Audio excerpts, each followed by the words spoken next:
and sin, but we're talking about the way of life. How is it brought forth? Well, there's life and then there's light. God said, let there be light, and there was light.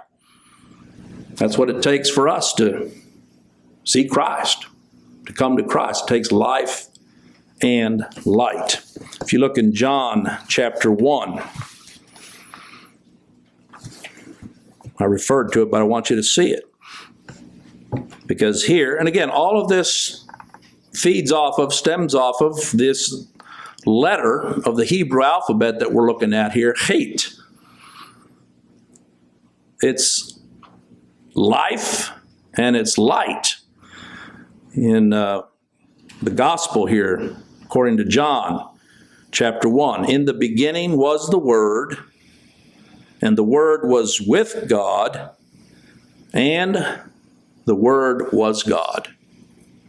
So, back there in Genesis chapter 1, when you read, in the beginning, God. I know people will say, well, how do you explain God? You don't. We declare Him. In the beginning. How do you explain Christ? The fact that He was a man and yet He was God. You don't explain it. You declare it. He was declared to be the Son of God. In the beginning was the Word. The Word was with God, and the Word was God. The same was in the beginning with God. Takes you right back to Genesis 1:1. That's why when we go back and read the Old Testament, you can't get past 1:1 before you start dealing with who Christ is.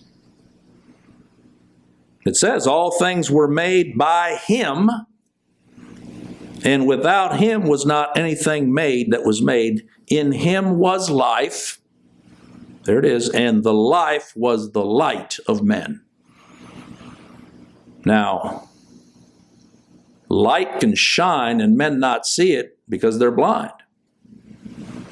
And notice here, in Him was life, but the way it's written, it's as if He retains the right to give that life to whom He will. It doesn't say that He's the life of all men. No. In Him was life, and the life was the light of men. Nothing but light shone forth from Christ. You say, well, why didn't they see Him? They saw Him physically, but to see light, it takes eyes. And that's what happens when He grants life to sinners. They see.